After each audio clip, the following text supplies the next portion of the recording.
ले चलते हैं आपको श्री निकुंज में। चलो पी लो। निकुंज में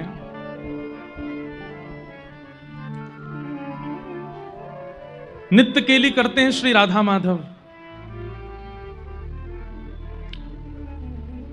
कभी ठाकुर जी, जैसे हम जिस लीला को सुनते हैं, वृंदावन में ये लीला हुई, यमुना तट पर ये लीला हुई, गिरिराज जी में ये लीला हुई, कई बार कई लीलाएं प्रकट रूप से धाम में नहीं हुई हैं, पर फिर भी वो लीला चलती रहती है। क्यों? निरंतर गोलोक धाम में ठाकुर जी की लीला चलती रहती है, उसमें कभी विश्राम नहीं होता। अभी हम लोग कथा सुन रहे हैं, इस समय भी कोई लीला चल रही होगी, और लीला पता है क्या चल रही होगी? आज छठी उत्सव मनाना होगा निकुंज में, सब सखियां घेर करके ठाकुर जी को छठी मना रही होंगी, और फिर आज छठी उत्सव विश्राम होते ही कल से तैयारियां शुरू होंगी। क्यों? निकुंज में श्री राधाष्टमी मनेगी, श्री किशोरी जी को प्रादुर्भाव होगा। तो एक दिन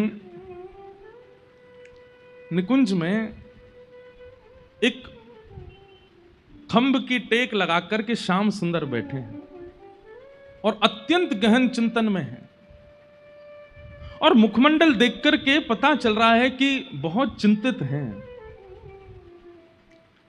तभी श्री प्रिया जी का आगमन होता है, और श्री प्रिया जी आकर के श्री चैतन्य श्री ठाकुर जी से कहती हैं, हे श्याम सुंदर, आपके मुखमंडल से ऐसा पता लग रहा है कि आप कोई गहन चिंतन में हैं, किसी अंतरंग विचार में हैं। कहाँ बात है, कहाँ सोच रहे हो? ठाकुर जी बोले, ना श्री जी, कछु बात ना, मैं तो ठीक हूं। हंसने लगे।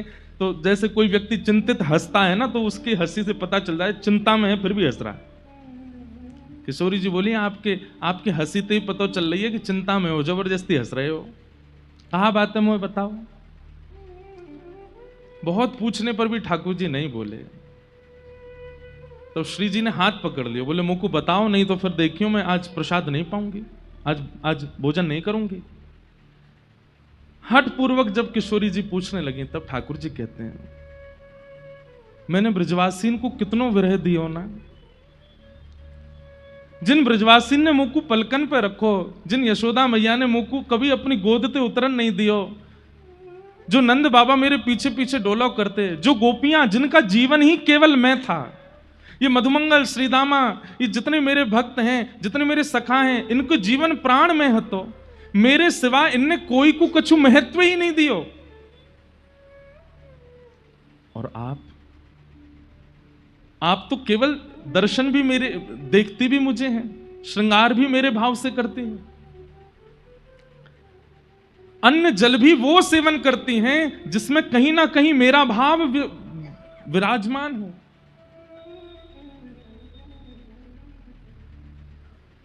मैंने बहुत विरह दिया।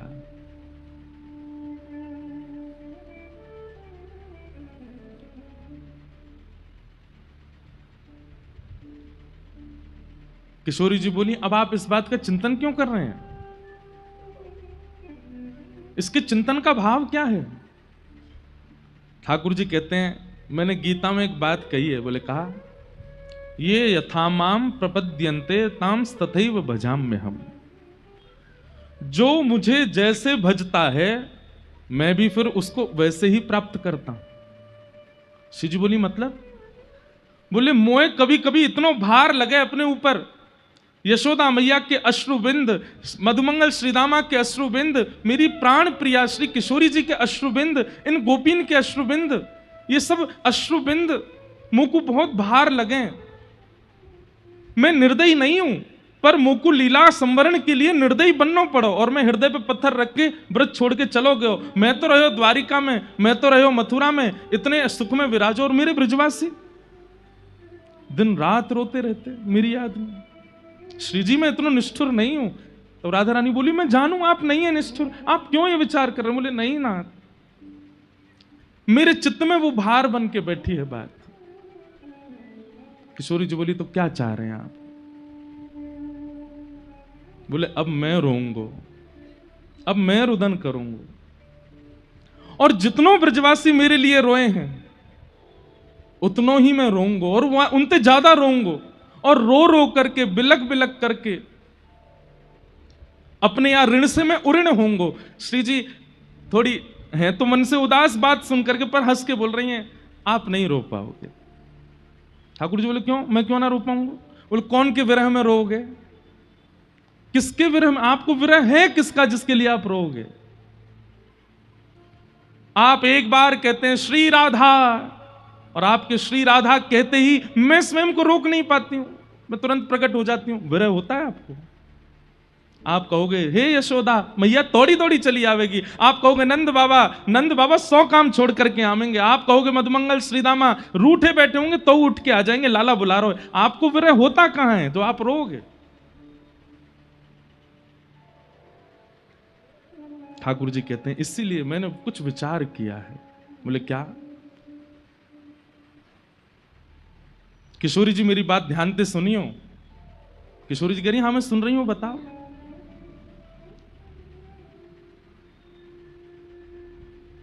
बोले मैं आपको देख सकूं, नंद बाबा को देख सकूं, यशोदा मैया को देख सकूं, ब्रजवासीन को देख सकूं, पर मैं खुद को ना देख सकूं। मैं आपको नाम गा सकूं पर मैं खुद को नाम ना गा सकूं, क्योंकि मैं स्वयं वही हूं। अगर मैं हूं मैं ही पर आपके भाव में परिवर्तित है जाऊं तो मैं अपनो नाम गा सकूं, खुद को पुकार सकूं, खुद को ध्यान कर सकूं, खुद के लिए रो सकूं। श्री जी बोली मतलब? बोले मेरी 3 इच्छाएं अधूरी रह गई हैं और उन इच्छाओं को मुझको पूरा करना है। कौन कौन सी इच्छा? सबसे पहली मेरी इच्छा है कि श्री राधा जी के चित्त में जो प्रेम है मेरे प्रति, वो प्रेम कैसा है उसका मुझे अनुभव करना है। मेरे हृदय में आपके प्रति कैसा प्रेम ये मैं अनुभव करके देख चुका, पर आपके चित्त में मेरे प्रति कैसा प्रेम है उसका मुझे अनुभव करना है।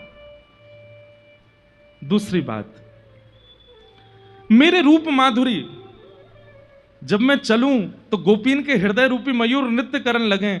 जब मैं गोपीन को देखूं तो उनके हृदय में जैसे मानो कोई कटाक्ष कोई कर गए हो। मैं गैयान को देखूं, इन गैयान के थननते दूर बहने लगे। ऐसा मेरे रूप में कहा है? मैं अपने रूप को जानना चाहूं। जिस रूप लावण्य को देख करके गिरिराज जी की शिलाएं भी पिघल जाती हैं, उस रूप का आस्वादन मुझे ही करना है कि मेरे इस रूप में ऐसा क्या है, मेरी मधुरिमा में ऐसा क्या है जिससे यह सब हो जाता है। और तीसरी मेरी इच्छा,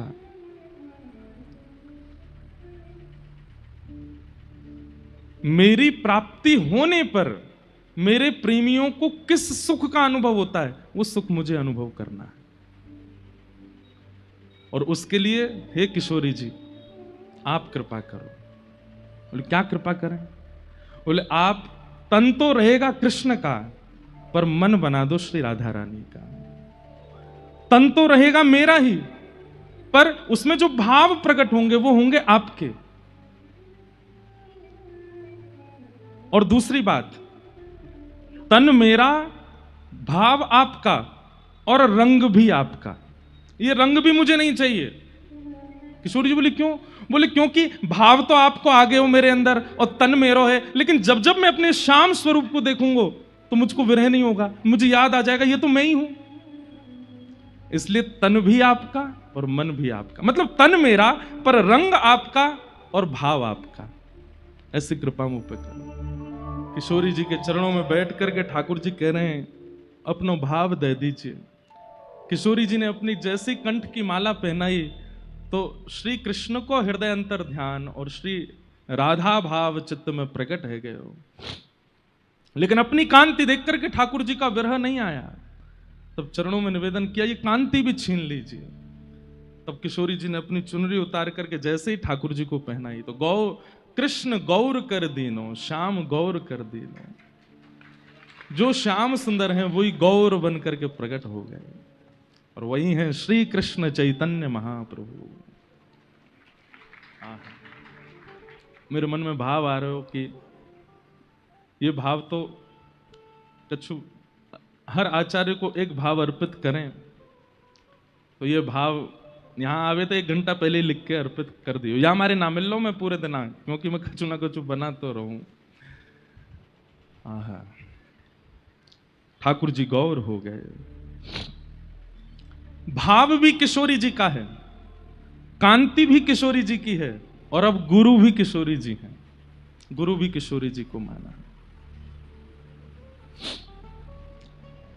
भीतर और बाहर दोनों से प्रेमी। और किसके प्रेमी? अपने ही प्रेमी बन गए ठाकुर जी। अपना आस्वादन करना चाहते हैं कि ऐसा क्या है मुझ में जिसके लिए इतने विभोर होते हैं सब, जिसके लिए किशोरी जी ने इतना विरह सहा। अब देखूंगा मैं कि मुझ में ऐसा क्या है जिसके लिए इतना भाव।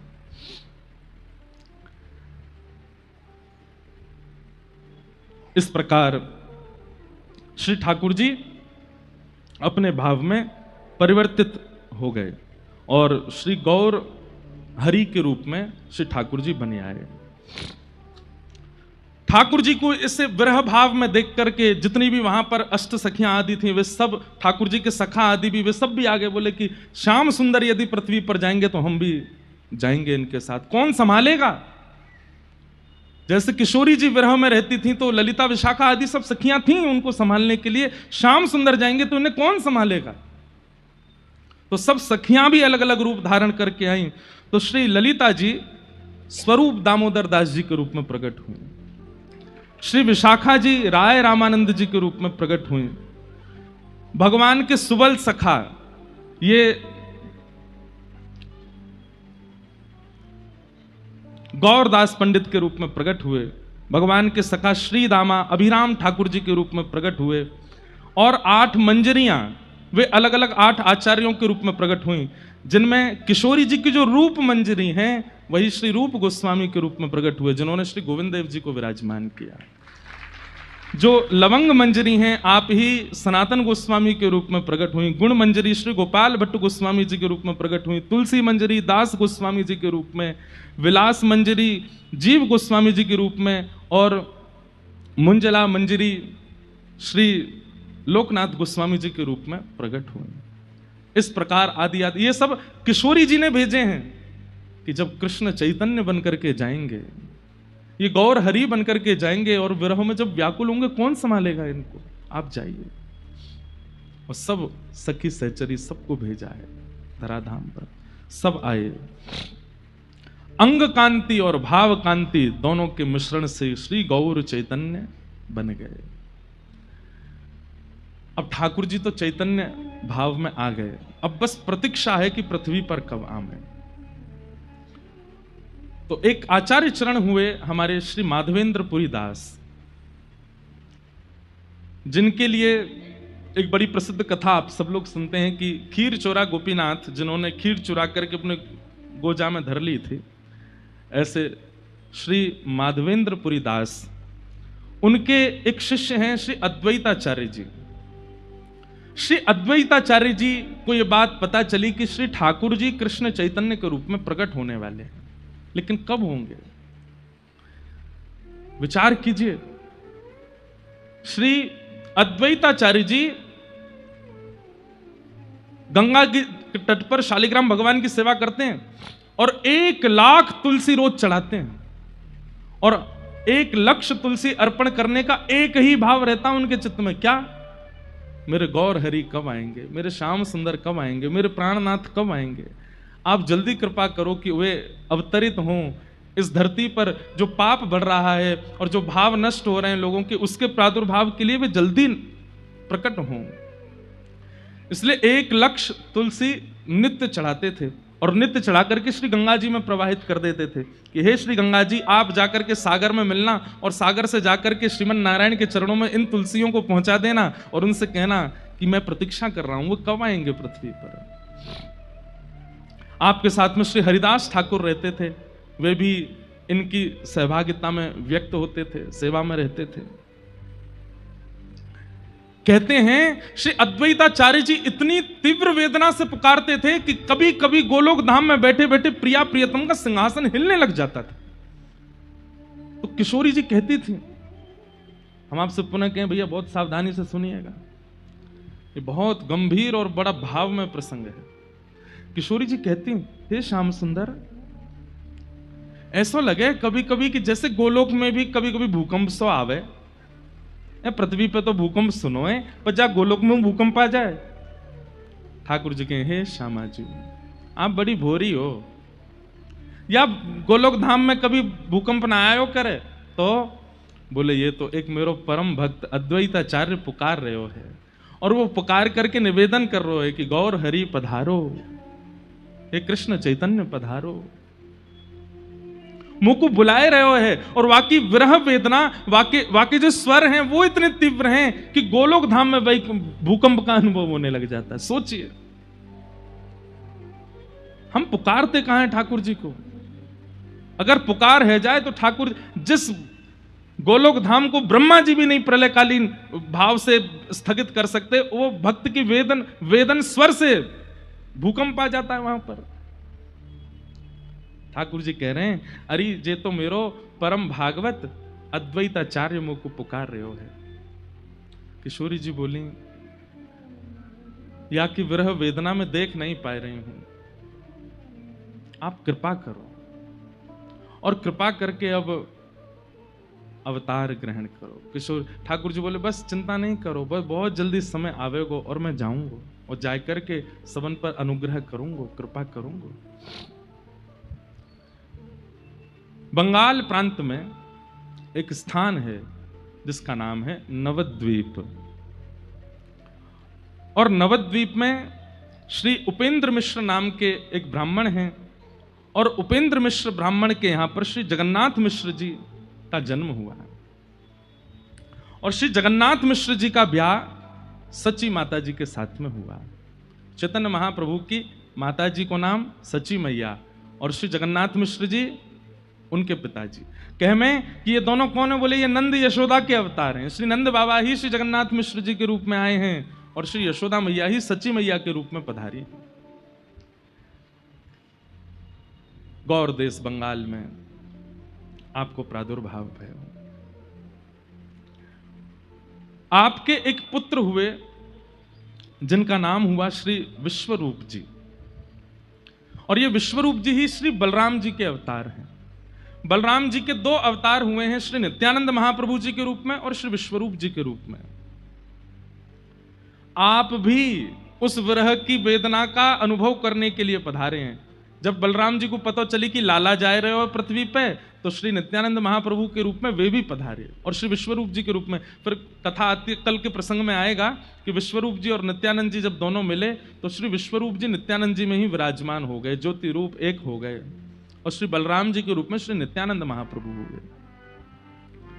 तो सची माता के यहां एक लाला ने जन्म लियो, जिनको नाम है श्री विश्वरूप जी, जो कि श्री बलराम जी के अवतार हैं।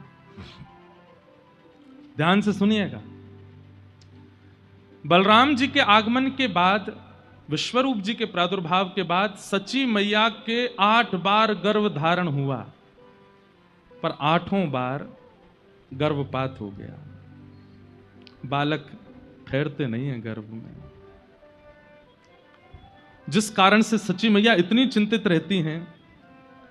इनके सेवा में श्री दामोदर भगवान जी थे, ये उनकी खूब सेवा करती, आराधना करती, इत्र लगाती, माला पहनाती, तुलसी पधराती, और चरणन में बारंबार निवेदन करती। मुझ को बहुत डर लगे, मुझ को बहुत पीड़ा होवे। अब जैसे कई माताओं को ऐसे भावना का अनुभव हो जाता है, भगवान करे किसी को ना हो, पर ऐसी क्रिया जिन माताओं के साथ हो जाती है ना, वो बहुत डरने लगती हैं फिर कि हमसे कोई अपराध ना बन जाए, हमारे किसी अपराध का हमको ये फल मिल रहा है, या हमारे द्वारा कोई गलती ना हो जाए। ऐसे सच्ची मैया बड़ी सावधानी रखती हैं और बड़ी सावधानी से अपना जीवन यापन करती हैं कि कोई अपराध ना बन जाए। दामोदर भगवान जी की सेवा करती हैं और सेवा करके केवल ये कहती हैं कि हे दामोदर नाथ, आप कृपा करो, मैं अब कोई अपराध नहीं करूंगी, पवित्रता को ध्यान रखूंगी, सब मंगलमय हो, बस एक बालक और जीवन में आ जाए, आप जैसो ही आ जाए, आपकी सेवा करवे वारो, आपको भजवे वारो, आपको प्राप्त करवे वारो आ जाए। शुद्ध विचार और शुद्ध मनस्थिति ही ठाकुर जी को आगमन कराती है। हमारी विचारधाराओं में कहीं ना कहीं, हमारे आचरण में कहीं ना कहीं, हमारे भाव में कहीं किंचित कोई दोष रह जाता है, ठाकुर जी आते आते रुक जाते हैं।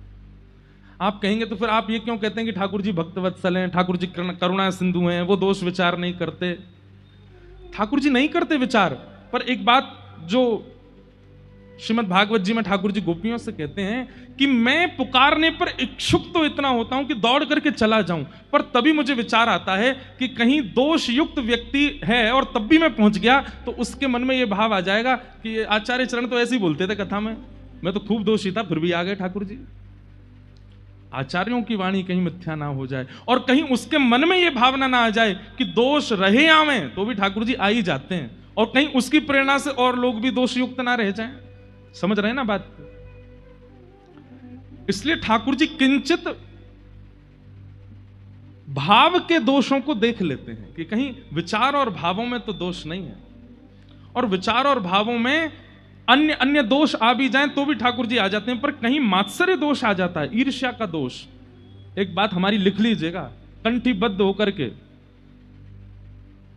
ईर्ष्या का दोष यदि चित्त में है तो कितनों नाम जप कर लो, कितनों भजन कर लो, कितनों तिलक लगा लो, कितनों गुरु जी के चरण धो धो के पी लो, नहीं मिलेंगे ठाकुर जी। ईर्ष्या दोष ठाकुर जी को प्रिय नहीं है बिल्कुल भी। काम दोष है तो भी ठाकुर जी मिल जाएंगे, क्रोध दोष है तो भी मिल जाएंगे, अन्य अन्य दोषों से युक्त हैं तो भी ठाकुर जी अनुग्रह कर देंगे, पर ईर्ष्या दोष में नहीं। सची मैया परम पवित्र हैं हृदय से और नित्य श्याम सुंदर को पुकारती हैं। अब देखो एक चीज आपको सब जगह मिलेगी कि आचार्य चरणों की माताओं का जीवन देखो। अब इसमें वुमेन एम्पावरमेंट वाले हमको कहीं घसीट नहीं लें, और पिता को कुछ नहीं करना है, सब हमें ही करना है। आप इस बात को ऐसे क्यों ले जाते हैं?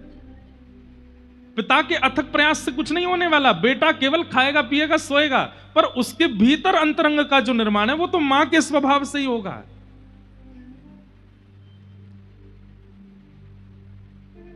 ऐसा भी होता है कि कई बार ठाकुर जी कृपा कर देते हैं तो मां भी अपवित्र है, पिताजी भी अपवित्र है, लेकिन बालक शुद्ध हो जाते हैं। तो कहते हैं कि मां के अंदर जो उनकी मां का गुण था वो गुण ठाकुर जी ने कृपा करके उस बालक में दे दिया। तो कई बार नानी का गुण, दादी का गुण, परदादी का गुण भी बालकों में आता है, पर यह बात निश्चित है कि आएगा मां से ही। इसलिए मां का पवित्र होना बहुत। कल हम लोग सुन रहे थे कि वहां श्री रामानुजाचार्य जी की माता जी या फिर श्री सटकोप स्वामी जी की माता जी, वो भी ठाकुर जी को देख करके मन में भाव रखते हैं आप जैसा लाला हो जाए, बस आपकी सेवा करने वाला हो जाए। संतान प्राप्ति में एक नियम तो विशेष ध्यान रखिए, विष्णु आराधनार्थाय। हे गोविंद देव जी एक लाला दे दो, काय बात को चाहिए, धन वृद्धि करे, बिजनेस बढ़ावे, खूब सारो धन कमा के, नहीं, नित्य आपकी सेवा करे, संतन की सेवा करे, भक्तन की सेवा करे, वृंदावन की सेवा करे, गौ आराधना करे, इन भावन से युक्त एक संतान दे दो। देखियो गोविंद देव जी संतान नहीं देंगे, खुद आ जाएंगे, बोले ये सब तो मैं करूंगा। हम मांगते क्या हैं? धन वर्धन करने वाला हो, व्यापार वर्धन करने वाला हो, वंश वर्धन करने वाला हो, तो फिर ठाकुर जी काने लूले नहीं भेज दें, ले ये नहीं दे, यही करेंगे वंशवर्धन। लेकिन जब ठाकुर जी से कहते हैं कि संत सेवा, हरि सेवा, गौ सेवा, भजन सेवा, सत्संग सेवा, धाम सेवा, इन सब निष्ठाओं से युक्त एक संतान चाहिए, तो कई बार गोविंद देव जी पूछते होंगे किशोरी जी मैं चलो जाऊं का, क्योंकि यहाँ की भावना में भक्ति है, संतान की कामना भी किसी और कामना से, इस भाव से तो ठाकुर जी का मन होने लगता है कि मैं संतान बन के आ जाता हूं, ये मोह तो बढ़िया कोई ना कर सके। सच्ची मैया का चित्त बहुत पवित्र है, और दामोदर भगवान से केवल कहती हैं और किसी कामना के लिए पुत्र की याचना नहीं कि वो हमारा संस्कार करे या हमारे वंश का वर्धन करे या आदि आदि सब क्रियाओं को क्रियान्वित करे, केवल एक कामना से पुत्र चाहिए, आपका भजन करे, आपको ध्याए, आपको याद करे, आपकी सेवा करे। बस ये भावना पहुंच गई ठाकुर जी तक, और तभी किशोरी जी को ठाकुर जी कहते हैं मुंह को तो मिल गई मेरी मैया। बोले कौन? बोले सच्ची मैया, नवद्वीप में गंगा के तट पे अपने दामोदर भगवान से यूं कह रही हैं कि आपको भजवे वारो, और मैं यही भाव से तो जानो चाहूं कि मैं खुद को भजूं, देखूं तो सही मेरे भजन में है का। मुंह को तो मेरी मैया मिल गई। किशोरी जी ने दृष्टि करके देखा, हाँ श्याम सुंदर, ये यशोदा मैया ही हैं, वही अवतार धारण करके गई हैं, और श्री जगन्नाथ मिश्र जी ये साक्षात नंद बाबा हैं। और जिस प्रकार एक राजा कभी फकीरी का अनुभव करना चाहता हो तो सिंहासन पर बैठ करके नहीं कर सकता, अपने सिंहासन से उतर करके जाएगा, रूप बदल करके जाएगा, फकीरों के बीच में रूप बदल के बैठेगा, तभी फकीरी का अनुभव होगा। ठीक उसी प्रकार श्याम सुंदर अपनी प्रेम लक्षणा भक्ति, विरहा भक्ति का अनुभव करने के लिए श्री नुकुंज से सबको प्रणाम करके और सच्ची मैया के गर्भ में विराजमान हो गए, पधार गए। अब देखो, ध्यान से सुनना, दामोदर भगवान को प्रणाम करके और बस यही कामना है कि बालक हो जाए, और बस ये प्रणाम करती करती, यही चिंतन करती करती सच्ची मैया सोई, और उसी रात्रि श्री ठाकुर जी उनके गर्भ में पधारे। और जैसे ही गर्भ में आए हैं श्याम सुंदर, सच्ची मैया को स्वप्न आना प्रारंभ हुआ। और आपने स्वप्न में क्या दर्शन किया? स्वप्न में आपने दर्शन किया कि आप श्री जगन्नाथ मिश्र जी के साथ में जगन्नाथपुरी दर्शन करने गए, जगन्नाथ भगवान का दर्शन करने के लिए गए हैं। गरुण स्तंभ के पास में सिंह द्वार से भीतर प्रवेश कर रहे हैं। एक एक भाव सच्ची मैया को दर्शन हो रहे हैं, ये भावना छूटने ना पाए, ध्यान से सुनिएगा।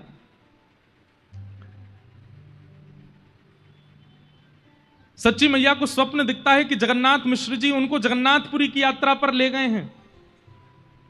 सिंह द्वार से भीतर प्रवेश कर रही हैं, पतित पावन भगवान सब दर्शन कर रहे हैं, लेकिन पतित पावन भगवान सच्ची मैया को देख रहे हैं अपनी नेत्रों से। और जैसे ही नेत्र उनकी तरफ हुए तो सच्ची मैया बोलती हैं, हे जगन्नाथ मिश्र जी देखिए, ऐसा लग रहा हो पतित पावन भगवान मुझे देख रहे हैं। बोले नहीं, तुम्हें नहीं देख रहे, वो सामने ही देख रहे हैं। आप लोग जगन्नाथपुरी गए हैं ना, वो द्वार पे ही भीतर प्रवेश करते ही पतित पावन भगवान है।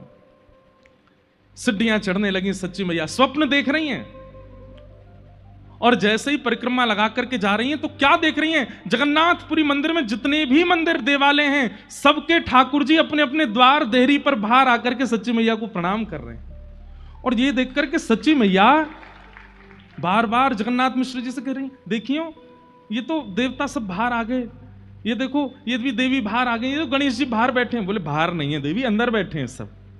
सच्ची मैया को स्वप्न अनुभव हो रहा है। जैसे ही आपने जगन्नाथ मंदिर में प्रवेश किया और गरुण स्तंभ के पास से दर्शन की आज भी विधा है। गरुण स्तंभ के पास जाकर के जैसे ही सच्ची मैया ने पहले बलभद्र जी को देखा, सुभद्रा जी को देखा, और जैसे ही जगन्नाथ जी को देखा तो जगन्नाथ जी को देखते ही जगन्नाथ जी मंद मंद मुस्काने लगे और मुंह खोल खोल करके बार बार जैसे मानो मैया मैया कहकर के सच्ची मैया को पुकार रहे हूं। और तभी अचानक से विशाल विग्रह श्री जगन्नाथ जी का धीमे धीमे धीमे धीमे छोटा होता चला गया। अचानक से श्री जगन्नाथ जी की भुजाएं प्रकट हो गई, चरण प्रकट हो गए, और नन्हे से गोपाल जी बन करके ब्रह्म वेदी से उतर करके दोहरियां दौड़ करके आए और सच्ची मैया की गोद में आकर के लिपट गए। ये स्वप्न सच्ची मैया ने देखा। बंधुओं, श्री गौर हरि कौन है? जब लीला संवरण करते हैं श्री चैतन्य महाप्रभु, प्रकट भी श्री जगन्नाथ जी से हो रहे हैं आज सच्ची मैया के पास में। और जब आप लोग सुनेंगे कि श्री चैतन्य महाप्रभु लीला विजय कर गए, तो उस दिन भी सुनेंगे कि दौड़ करके श्री जगन्नाथपुरी मंदिर में प्रवेश करते हैं और गरुड़ स्तंभ के पीछे से दौड़ करके जाते हैं और श्री जगन्नाथ जी में ही विलीन हो जाते हैं। चैतन्य महाप्रभु साक्षात श्री कृष्ण है, कोई अंतर नहीं। घबरा करके मैया के नेत्र खुले और यही स्वप्न सच्ची मैया जगन्नाथ जी को सुनाती हैं, जगन्नाथ मिश्र अपने पतिदेव को। मैंने अभी एक स्वप्न देखो। बोले कहा? बोले ऐसे हम लोग जगन्नाथपुरी गए और वहां पर जगन्नाथ जी छोटे लाला बन गए और वही दौड़ करके आके मेरी गोद में आकर के बैठ गए। मैं उनको खिला रही हूं, उन्हीं को हृदय से लगा रही हूं। देवी, ये तो शुभ है, ठाकुर जी का दर्शन होना स्वप्न में, ये तो अच्छी बात है, इसमें चिंता क्यों करती हो? चलो स्नान ध्यान करो, सेवा करो। सच्ची मैया स्नान ध्यान कर रही है, लेकिन चिंतन में वही चल रहा है कि जगन्नाथ जी। अच्छा, स्नान करके आप जैसे ही बाहर आई तो आपके श्री अंग में वो लक्षण प्रकट होने लगे जो एक गर्भवती माता के होते हैं। आपको पीड़ा जैसी होने लगी, वमन की सी स्थिति बनने लगी। तो आपने जाकर के श्री जगन्नाथ मिश्र जी से कहा कि नहीं, थोड़ा दाई माँ को बुलाओ ना, मुझे कुछ अनुभव हो रहा है। तो जैसे ही दाई माँ आई, आकर के उन्होंने जैसे ही सच्ची मैया की नाड़ी देखी और देख करके तुरंत प्रसन्न होकर के श्री जगन्नाथ मिश्र जी से कहा, बधाई हो, घर में नन्ही किलकारी आवे वारी है। आज सच्ची मैया को गर्भ होने का अनुभव हो रहा है।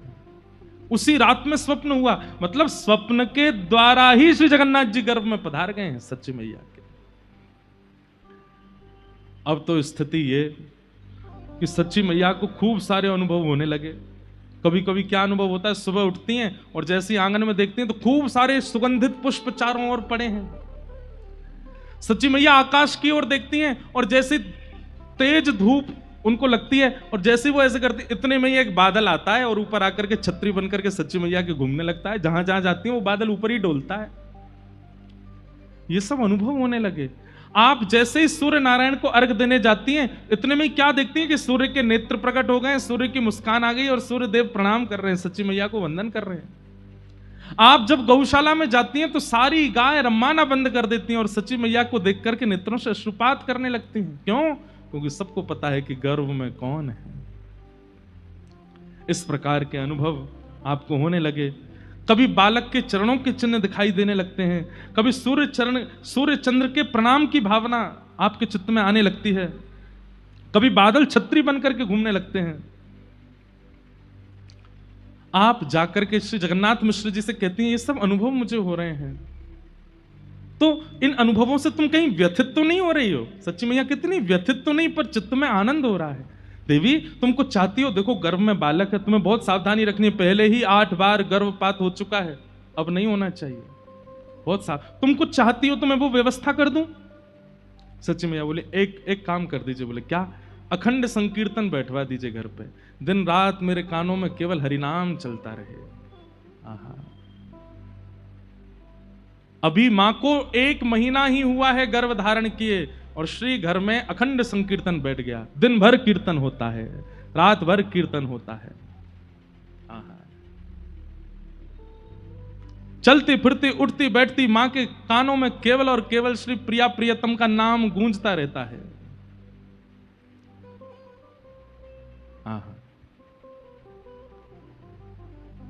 हम सब भी गावें सच्ची मैया के भाव से। ऐसे नाम संकीर्तन होता है और चलते फिरते उठते बैठते खाते पीते नाचते रहती हैं श्री सच्ची मैया। भोजन भी बनाती हैं तो भी हरि बोल हरि बोल हरि बोल, स्नान भी करती हैं तो हरि बोल, वस्त्र धारण करती हैं तो हरि बोल, कोई भी क्रिया कर रही हैं। और उस परिस्थिति में जब गर्भ में बालक है, 13 महीने तक गर्भ में रहे गौर हरि चैतन्य महाप्रभु। यहां पर सच्ची मैया की स्थिति तो ऐसी है कि बस कीर्तन सुनती हैं और नृत्य करती रहती हैं। और यहां नवद्वीप से थोड़ी ही दूरी पर शांतिपुर नाम का एक ग्राम है, जहां गंगा जी के तट पर अद्वैत जो बुला रहे हैं चैतन्य महाप्रभु को, पुकार रहे हैं। श्री अद्वैताचार्य जी रोते हैं और नित्य पुकारते हैं, हे प्रभु कब आएंगे आप, कब आएंगे आप, हे गौर हरि कब कृपा करेंगे आप। आप नित्य 1 लाख तुलसी अर्पित करते थे, हम सुन रहे थे अभी। और नित्य के भांति उन 1 लाख तुलसियों को पहले ठाकुर जी पर अर्पण करते, फिर उन सब 1 लाख तुलसियों को लेके जाते, एक एक गंगा जी में डालते कि आप जाके समुद्र में जब मिलें तो क्षीर सागर में ठाकुर जी के चरणों में कहना कि वो आमे। लेकिन आज जैसे अद्वैत प्रभु गंगा जी के तट पर गए, बगल में ठाकुरदास बैठे हैं, श्री हरिदास ठाकुर बैठे हैं, और तभी आप जैसे ही तुलसी अर्पण करने लगे, पुष्प अर्पण करने लगे, तो शांतिपुर से वो पुष्प और तुलसी आगे की ओर न जाकर के पीछे की ओर जाने लगे। मतलब धारा इधर की है, गंगा जी नवद्वीप से आ रही हैं, कहां? शांतिपुर, और शांतिपुर से आगे गंगा सागर में जा रही हैं। लेकिन आज जब तुलसी और पुष्प अर्पण कर रहे हैं तो गंगा जी की धारा तो इधर की है, लेकिन तुलसी और पुष्प वे उल्टे जा रहे हैं, पीछे की ओर प्रस्थान कर रहे हैं। और ये दृश्य देख करके श्री अद्वैताचार्य जी व्याकुल हो गए और तुरंत हरिदास ठाकुर जी को बुलाया। बोले देखो ये क्या हो रहा है। बोले गुरुदेव ये तो आश्चर्य है, ये तुलसियां, ये पुष्प, ये उल्टे क्यों जा रहे हैं, ये धारा में क्यों नहीं बह रहे हैं। तुरंत अद्वैताचार्य जी व्याकुल हो गए और तुलसी और पुष्प जिस प्रवाह में जा रहे हैं, आप भी कूदते फांदते अपनी भुजा उठा करके उन्हीं पुष्प और तुलसियों के पीछे पीछे दौड़ने लगे। घाटों को लांघते हुए, नगरों को पार करते हुए पहुंच गए नवद्वीप। और वो 1 लाख तुलसियां और पुष्प एक साथ नवद्वीप में प्रवेश करती, उल्टी धारा में। और तभी आप पहुंचे नवद्वीप, और नवद्वीप में क्या देखा? एक महिला स्नान कर रही हैं, गर्भवती माता जी, और वे 1,00,000 तुलसी और पुष्प जाकर के उन्हें घेर लेती हैं और चारों तरफ बस उन मैया के ही घूम रही हैं। वो मैया अपने हाथों से दूर करती हैं, लेकिन वो तुलसी बह बह करके उनके गर्भ के आसपास आकर के स्पर्श करने लगती हैं। वो और कोई नहीं, श्री सच्ची मैया है। सच्ची मैया स्नान कर रही हैं। श्री अद्वैताचार्य जी बाहर बैठ करके दर्शन कर रहे हैं और नेत्रों से अविरल अश्रुधार गिर रहे हैं। हरिदास ठाकुर कहने लगे, आचार्य क्या हुआ? बोले, मेरे प्रभु आ गए, मेरे आचार्य आ गए, श्री कृष्ण आ गए, मेरे महाप्रभु आने वाले हैं। बस देखो, मेरे द्वारा अर्पित की गई तुलसियां ये मैया को घेर करके सब उनको अर्पित हो रही है।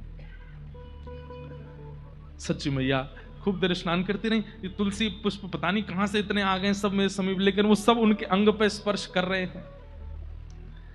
सच्ची मैया स्नान करके जैसे ही बाहर आई तो श्री अद्वैताचार्य जी दंडवत प्रणाम करने लगे। उनका प्रणाम देखते ही सच्ची मैया घबरा गए। हे आचार्य चरण, आप ये क्या कर रहे हैं? आप मुझे प्रणाम क्यों कर रहे हैं? आप मुझे प्रणाम मत कीजिए, ये पाप मत चढ़ाइए। हरिदास ठाकुर जी भी प्रणाम करने, आप दोनों से मेरा वंदन है, आप हम इस योग्य नहीं कि आप हमको प्रणाम करें, हमें आपको प्रणाम करना चाहिए, आप हमें प्रणाम मत कीजिए। हे आचार्य चरण, थोड़ा ध्यान रखिए, मुझे पाप नहीं चढ़ाना है अपने ऊपर। मैं पहले ही 8 बार पीड़ा सहन कर चुकी हूं गर्भपात की, इस बार मुझे पीड़ा नहीं सहनी है। आचार्य चरण, आप बहुत महान हैं, आप मुझे प्रणाम मत कीजिए। अद्वैताचार्य जी प्रणाम करके जब उठे हैं तो नेत्र लाल पड़े हैं, मुखमंडल पर प्रसन्नता है, मुस्कान है, और नेत्रों से अविरल अश्रुधार गिर रही है। सच्ची मैया तो उनके रूप को देख करके घबरा गई कि मुझसे कोई अपराध बन गया, ये क्या हो गया, ये मुझे प्रणाम कर क्यों रहे हैं? दौड़ करके सच्ची मैया अपने घर भागी, इतनी भयभीत हो गई, इतनी घबरा गई, बार बार अपने गर्भ का स्पर्श करें कि कुछ हो ना जाए। एक श्रेष्ठ आचार्य चरण ने मुझको प्रणाम कर लिया। आपने जाकर के तुरंत जगन्नाथ मिश्र जी से कहा कि देखिए ना, घाट पर एक महापुरुष मुझे प्रणाम कर रहे थे। यहां जगन्नाथ मिश्र जी रोज ही सुनते हैं, कभी इनको लगता है कि इनको सूर्य प्रणाम कर रहा है, कभी इनको लगता है इनको चंद्रमा प्रणाम करने, कभी इनको लगता है गंगा, कभी इनको लगता है कि गैया इनको प्रणाम कर रही है। रोज ही कुछ ना कुछ भाव है। देवी, पता नहीं, हमें तो लगता है कि कौन आए हैं गर्भ में कि सब तुमको प्रणाम करते से दिखते हैं। मैं कुछ भाव नहीं बना रही हूं मन से, आप जाकर के देखिए, वहां पर श्री साक्षात अद्वैताचार्य जी मुझे प्रणाम कर रहे थे। जगन्नाथ मिश्र जी गए और देखा तो अभी भी भाव निमग्न हाथ जोड़ करके बस नेत्रों से अश्रु बहा रहे हैं। मेरे प्रभु आ गए, मेरे प्राणनाथ आ गए, मेरे जीवन धन आ गए। जगन्नाथ मिश्र जी ने जाकर के प्रणाम किया, वंदन करते हुए कहा, हे प्रभु, आपकी इस प्रकार की इस लीला का मैं क्या अर्थ लगाऊं? आपने सच्ची को प्रणाम क्यों किया? अद्वैताचार्य जी बोले, मेरे पास शब्द नहीं है बताने को, मैं बस ये कह सकता हूं, जो सुख त्रेता में दशरथ और कौशल्या को प्राप्त हुआ, जो सुख द्वापर में नंद यशोदा को प्राप्त हुआ, वो सुख कलयुग में आपको और आपकी गृहिणी को प्राप्त होने वाला है। बस प्रतीक्षा कीजिए, अब जल्दी ही आनंद होगा। इस विश्व में पुनः कृष्ण संकीर्तन होगा, पुनः नाम संकीर्तन होगा, पुनः राधा भाव कृष्ण भाव की स्थापना होगी। बस प्रतीक्षा कीजिए, पवित्र हृदय से प्रतीक्षा कीजिए। आज जगन्नाथ मिश्र जी को भी विश्वास हो गया कि सच्ची मन से भाव नहीं बना रही है, सच में उसे अनुभव हो रहे हैं सबके प्रणाम का। जगन्नाथ मिश्र जी वापस आए। सच्ची मैया ने पूछा, बोले नहीं कुछ नहीं, बस ऐसे प्रणाम कर रहे थे, आपको सौभाग्यवती नारी जान के, आपके गर्भ का बालक भक्त हो इसलिए प्रणाम कर रहे थे। 12 महीने बीत गए, अभी तक बालक का जन्म नहीं हुआ। सच्ची मैया ने घबरा करके तुरंत कहा, बोले कि आप किसी ज्योतिषी को बुलाइए, कोई पंडितानी बुलाओ, कोई भैया कोई पंडित जी आए देखें। 9 महीने में गर्भ बालक जन्म लेता है, 12 महीने बीत गए, अभी तक बालक का जन्म नहीं हुआ, कहीं कोई दिक्कत तो नहीं है, आप दिखवाइए ना। वो किस पंडित को बुलाए? बोले हमारे पिताजी श्री नीलांबर चक्रवर्ती जी बहुत बड़े विद्वान हैं, उनको बुलाओ। तो सची मैया के पिताजी ज्योतिषाचार्य हैं, उनको बुलाया गया। वे आए, आकर के कहा बिटिया क्या बात है? बोले कि पिताजी 12 महीने हो गए गर्भ को, अभी तक जन्म नहीं हुआ और मुझे प्रसव पीड़ा भी नहीं हो रही है। मैं बहुत चिंतित हूं कि कहीं बालक सुरक्षित तो है ना, आप मेरा हस्तकमल देख करके बताइए ना।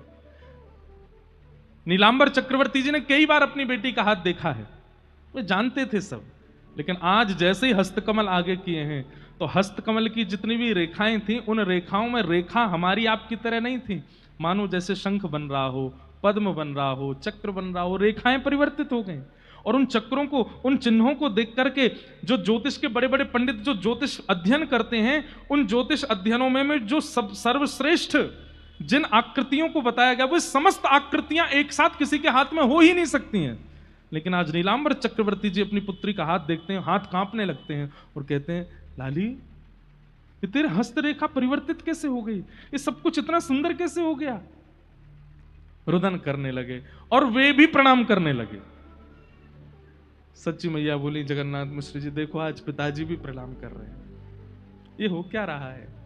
अरे ठाकुर जी आए हैं गर्भ में, सब प्रणाम करेंगे।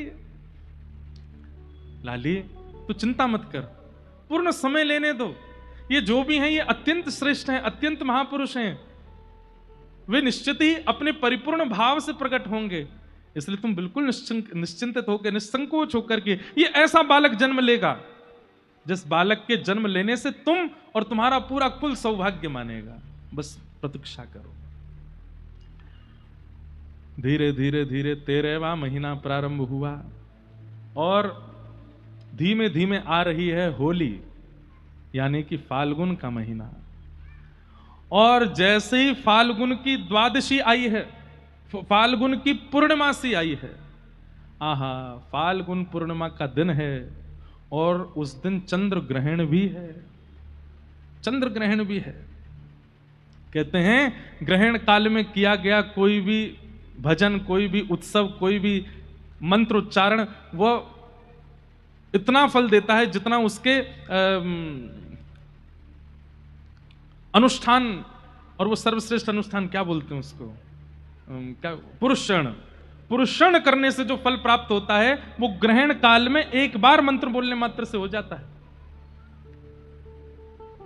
कितना सुंदर भाव प्रस्तुत करते हैं आचार्य चरण कि श्री चैतन्य महाप्रभु शरद पूर्णिमा को ही क्यों प्रकट हुए?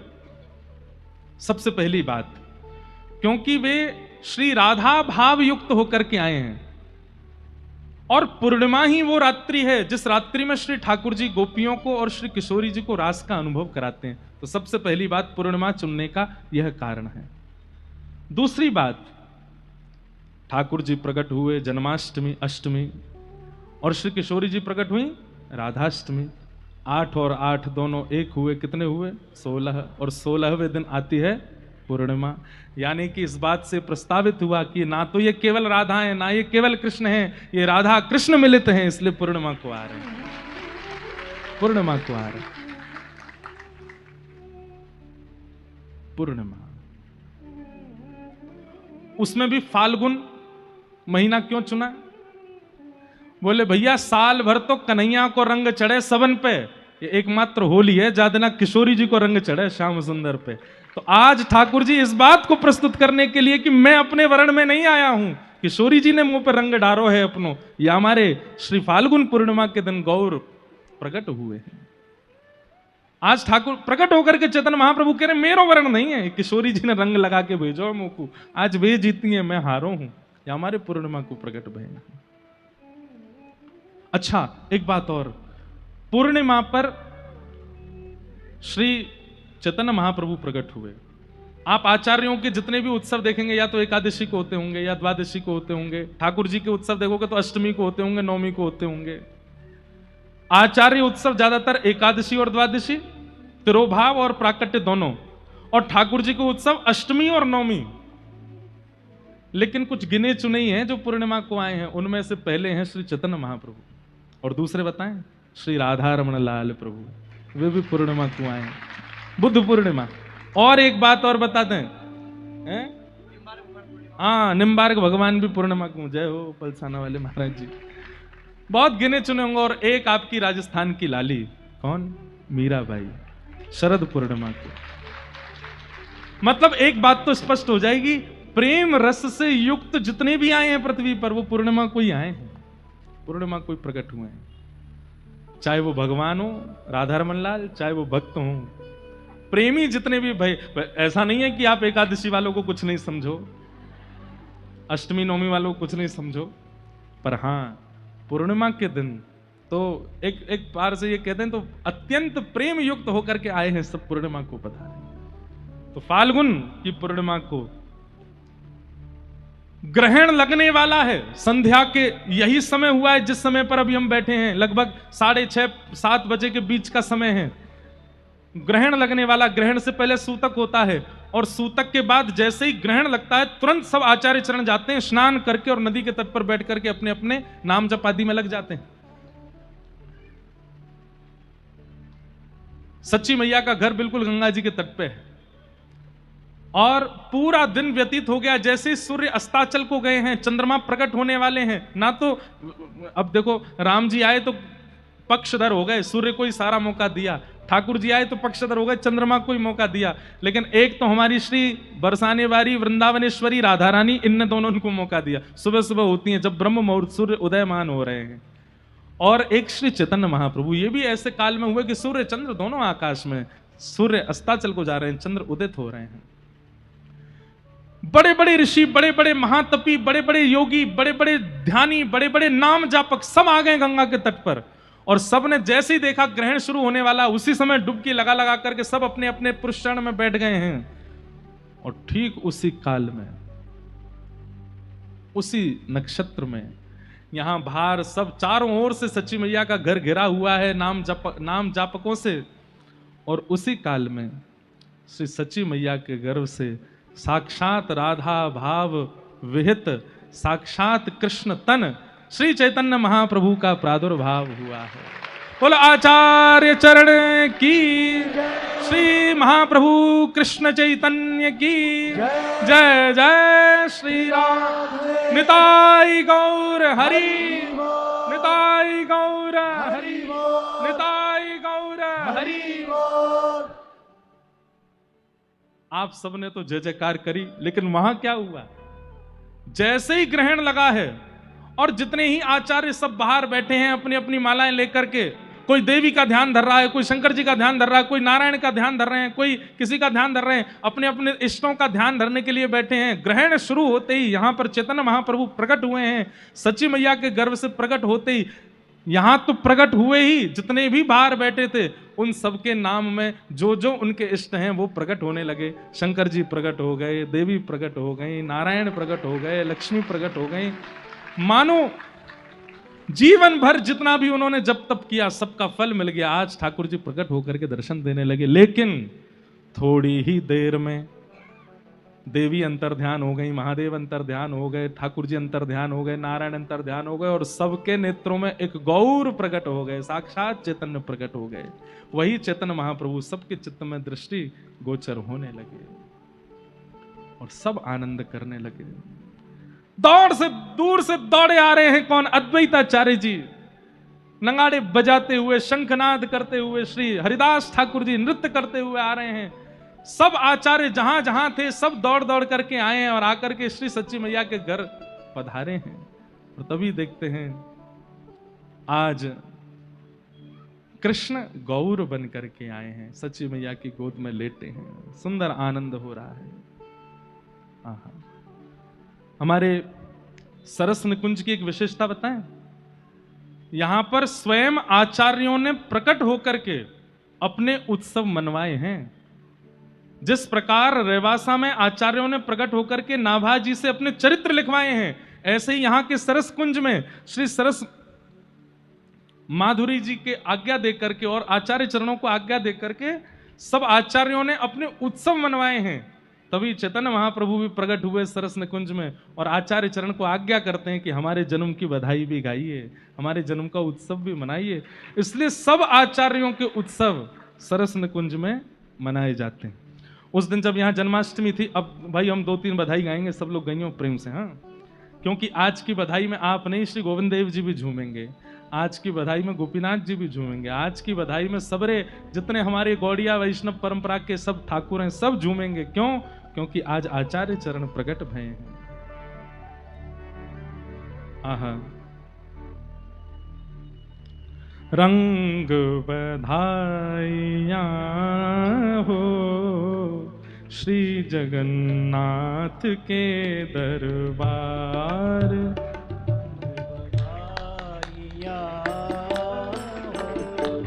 श्री जगन्नाथ के दरबार, रंग बधाइयाँ हो श्री जगन्नाथ के दर। गाइए, रंग बधाइयाँ हो श्री जगन्नाथ के दरबार। हे हुआ सुत सोहना हो, हुआ सुत सोहना, हे हुआ सुत सोहना,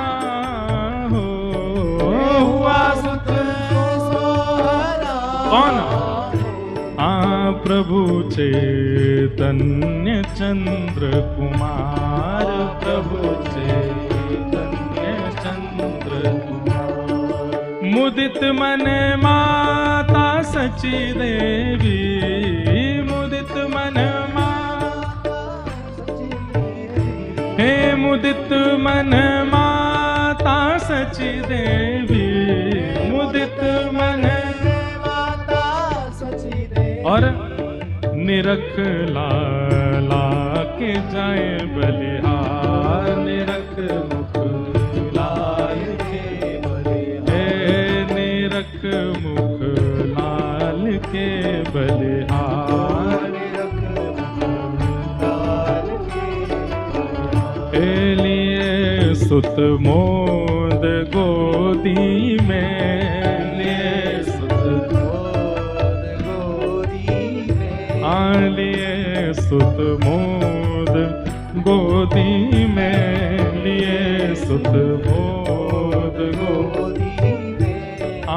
करत चुंबन सुमुख कर प्यार, करत चुंबन सुमुख, करत चुंबन सुमुख कर प्यार। अब ये बधाई की रीति है। अब सब लोग वाह वाह बोलिएगा हमारे साथ। ओ प्यार करके हुलसावे, प्यार करके हुलसावे, पल ने हर्ष बुलावे, पाल ने हर्ष झुलावे। प्यार करके हुलसावे, प्यार करके हुलसावे, प्यार करके हुलसावे, प्यार करके हुलसावे। पाल ने हर्ष झुलावे, पाल ने हर्ष झुलावे। सहज में झोटा देवे, सहज में झोटा देवे, सहज में झोटा देवे, सहज में झोटा देवे। बलैया हंस हंस लेवे, बलैया हंस हंस लेवे, बलैया हंस हंस लेवे। हो प्यार करके हुलसावे, प्यार करके हुलसावे।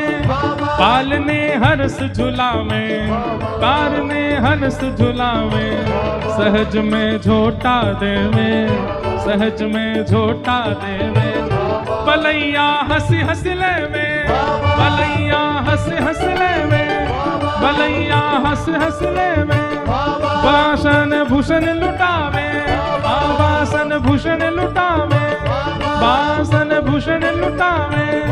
प्यार करके हुलसावे, प्यार करके हुलसावे, प्यार करके हुलसावे।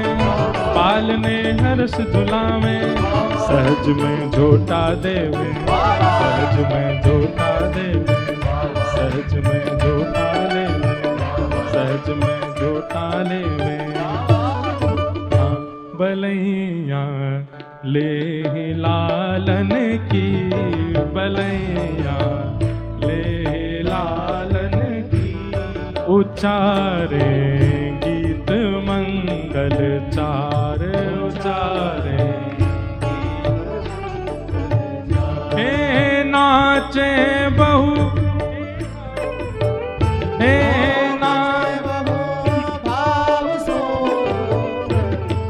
नाचे बहु भाव सो सुंदर, नाचे भव भाव सो सुंदर, हे वसन भूषण सो आंगन धार, वसन भूषण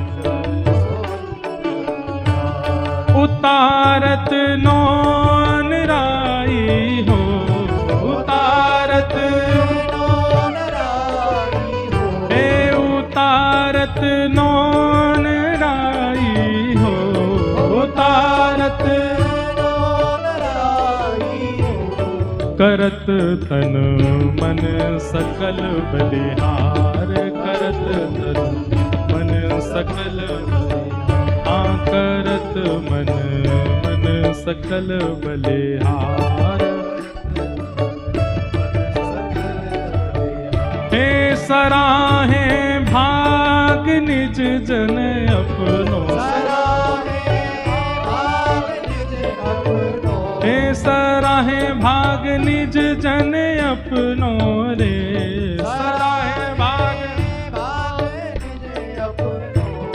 हरस हृदय में अधिक अपार, हरस हृदय में अधिक, हरस हृदय में अधिक अपार, हरस और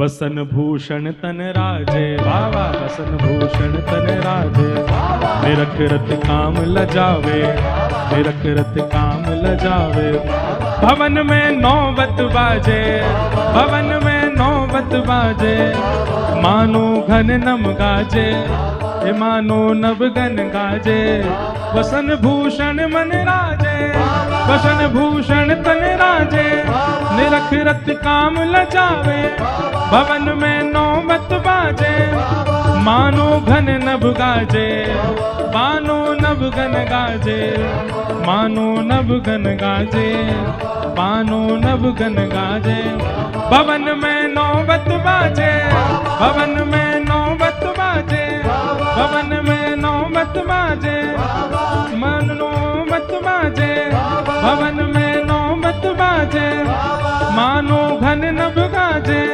भसन भूषण तन राजे, भसन भूषण तन राजे, निरख रत काम लजावे, निरख रत काम लजावे, निरख रत काम लजावे, निरख रत काम लजावे, निरख रत काम लजावे, निरख रत काम, हाँ हरद दधि दूध कर मिश्रित, हरद दधि दूध कर मिश्रित, हे हरद दधि दूध कर मिश्रित, हरद दधि दूध कर मिश्रित, कियो कर दम अनूठो खेल, कियो कर दम अनूठो खेल, हे लपेटे रसिक अंगन में, लपेटे रसिक अंगन में, जो जन्माष्टमी पे हम लोग कर रहे थे दही हल्दी मिला करके, वही हो रहा है। हरद दधि दूध कर मिश्रित, हरद दधि दूध कर मिश्रित, कियो कर दम अनूठो खेल, कियो कर दम अनूठो खेल, हे लपेटे रसिक अंगन में, लपेटे हे लपेटे रसिक अंगन में, लपेटे रसिक अंगन में, हे नाचे हंसी हंस भुजागल मेल, नाचे हंसी भुजागल, हे कहे जय जयति ध्वनि सुंदर, कहे जय जयति ध्वनि सुंदर, श्री रासरासेश्वर भगवान की, श्री राधा रमण लाल की, श्री राधा मदन मोहन लाल की, श्री राधा भाव युक्त श्री कृष्ण कृष्ण चैतन्य महाप्रभु की। हाँ कहे जय जयति ध्वनि सुंदर, कहे जय जयति ध्वनि सुंदर। करे हिलो मिल अनुपम केल, करे हिलो मिल अनुपम केल। मगन सब प्रेम तन पुलकित, मगन सब प्रेम तन पुलकित। मगन सब प्रेम तन पुलकित, मगन सब प्रेम तन पुलकित। ओ लाज जग कुल की दई है पेल, लाज कुल जग की दई है, लाज कुल जल की दई है पेल। हाँ लाज कुल की सब पेली, लाज कुल की सब पेली, लाज कुल की सब पेली। नाचे रम्माल वेली, नाचे रम्माल वेली। अनोखी सब मन मेली, अनोखी सब मन मेली। भई उत्सव में भेली, भई उत्सव बल भेली। मुदित हो घूमर घूमे, मुदित हो घूमर घूमे। लाल की ढूंढी चूमे, लाल की ढूंढी चूमे। असी से सच सुत जीवे, असी से सच सुत जीवे। असी से सच सुत जीवे, असी चे सत सुत जीवे। लाल की ढूंढी चूमे, लाल की ढूंढी चूमे। मुदित हो घूमर घूमे, मुदित हो घूमर घूमे। दूध अमृत जो पीवे, दूध अमृत जो पीवे। दूध अमृत जो पीवे, दूध अमृत जो पीवे। दूध अमृत जो पीवे। मुदित हो घूमर जीवे, मुदित हो घूमर घूमे। मुदित हो घूमर घूमे। लाल की ढूंढी चूमे। लाज कुल की सब पेली, लाज कुल की सब पेली।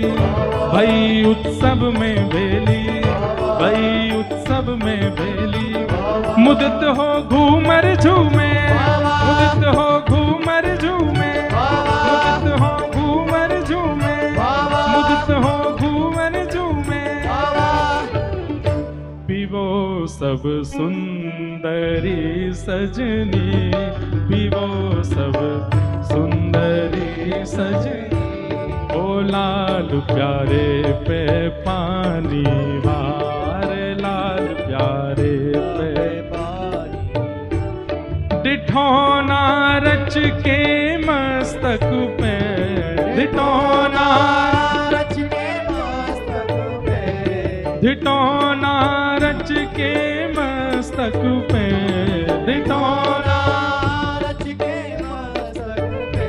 हे तोड़ तृण दीजिए रीडार, तोड़ तृण